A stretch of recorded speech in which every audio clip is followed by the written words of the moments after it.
It's Laura Eubanks of Design for Serenity with your succulent tip of the day and day 1 in Claremont. Again, apologies.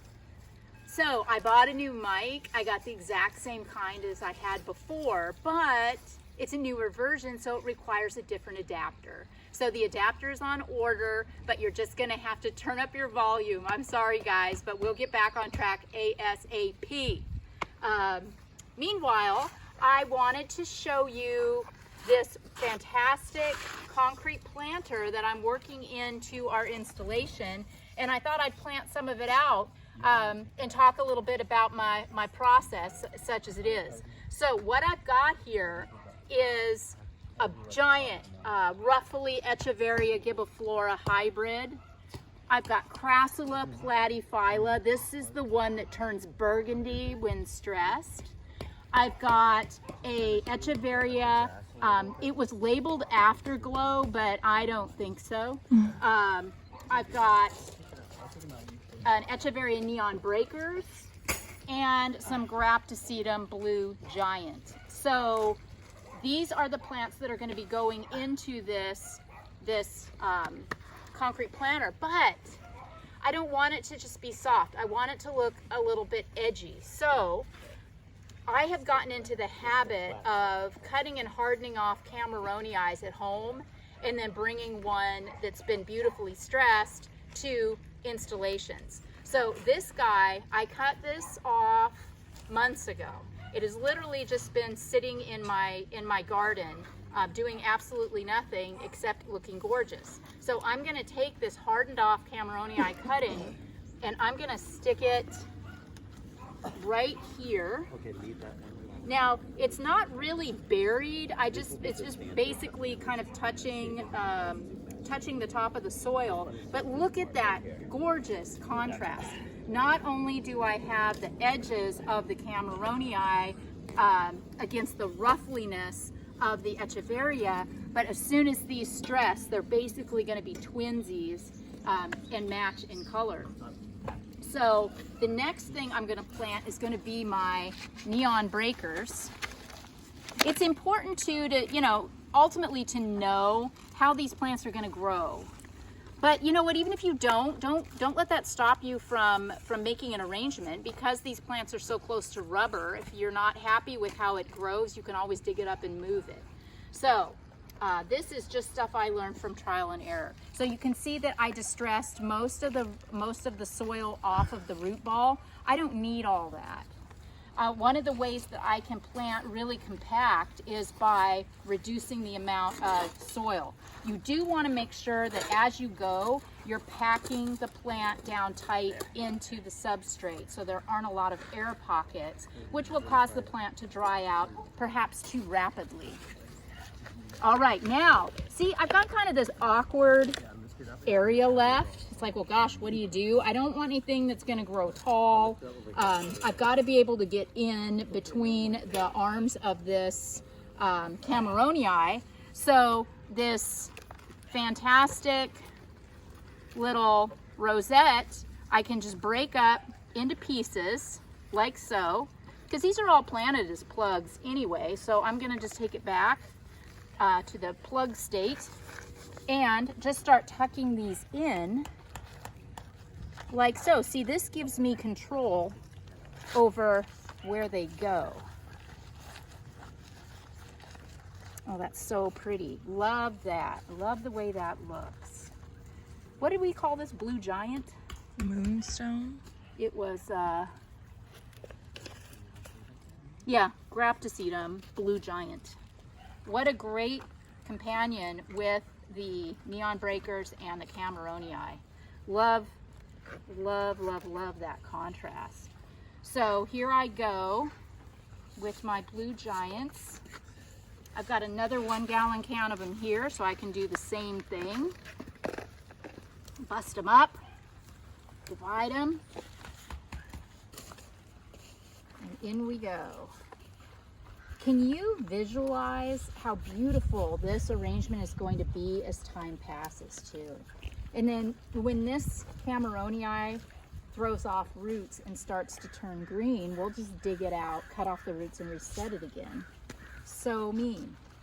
I know, but yeah, I'm loving this. So you can see that, you know, I'm planting this very, very tight. I'm not leaving really any space for top dressings. That's okay, because this planter is actually staged in my installation. So there's going to be rock all around the base of it. Let's show them what we've done. Yeah, so I don't need rock in here too. All right, so you get the idea. I will go over to my plant nursery and I will grab some more of those to finish the job. But you kind of get it. All right, so yay that. We have a Desert Museum Palo Verde tree in this installation. This is on the Laura's list of approved trees if you can stand a little bit of leaf drop. If you could show them, Hannah, the yellow flowers, those do fall. This is late. And in the springtime, late winter, early spring, this tree will be absolutely covered in those yellow flowers. And then the tiny little leaves will also fall. But it's not really that messy. And, you know, I mean, I don't mind this tree. It's very lacy and open in its canopy. It's extremely drought tolerant. I love the green bark. So here in Claremont too, you know, it does provide a little needed shade. So I'm all for this.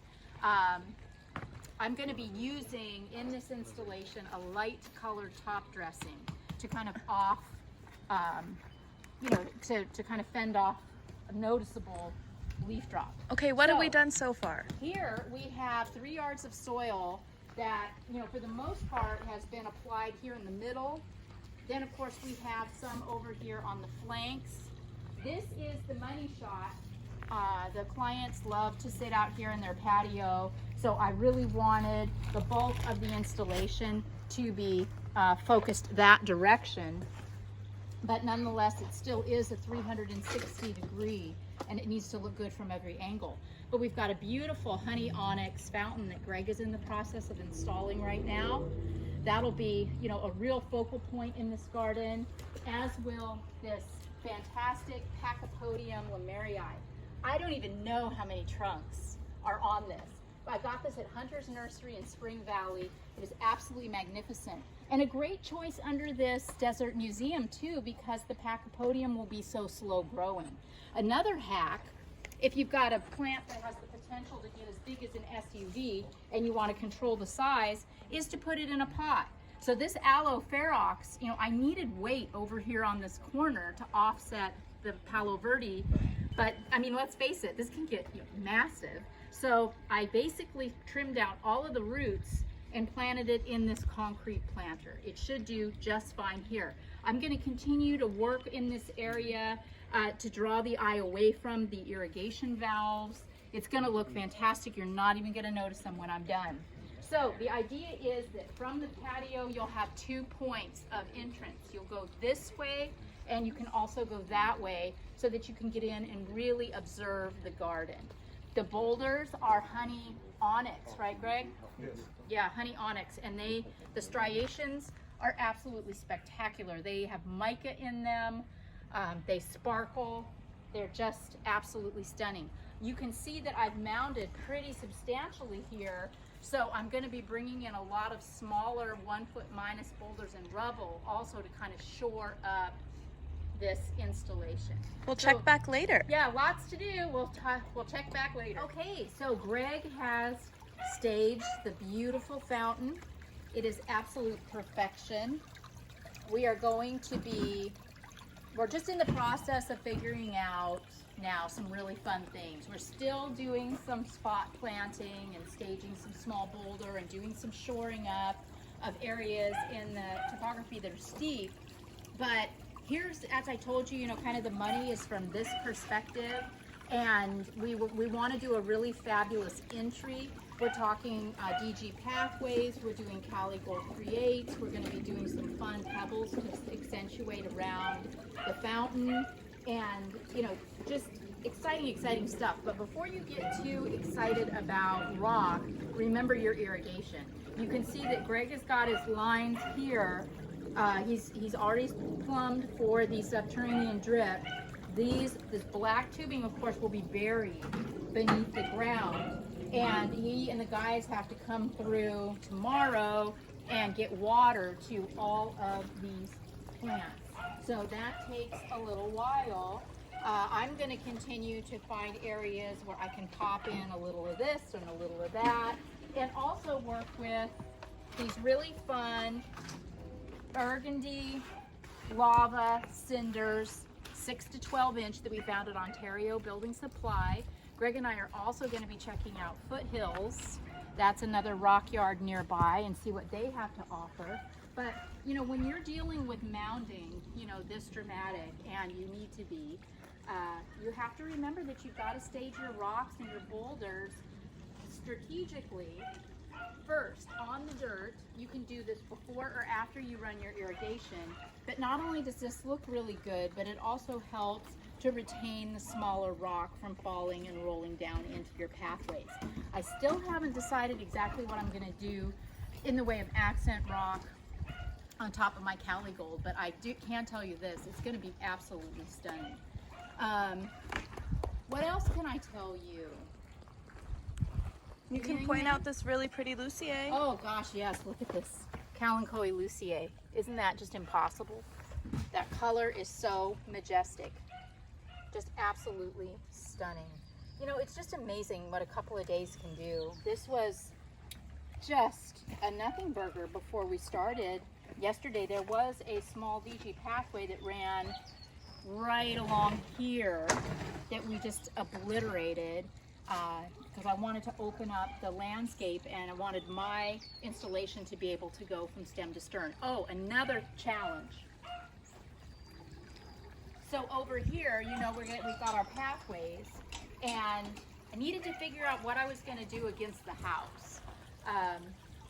Didn't want to run DG right up to the house, but the pathway is too narrow to plant against the house. So my idea, or my decision, was to run plant material along the flanks, and then I'm going to just run my rubble right up against the house between the flanks. It's going to look really, really pretty and very finished. So that's all I got for today. Thank you guys for your patience with the mic situation. We'll get that straightened out ASAP. Remember, October is Breast Cancer Awareness Month, and all of the proceeds, 25% of all the proceeds from the shop go to the Pink Fund.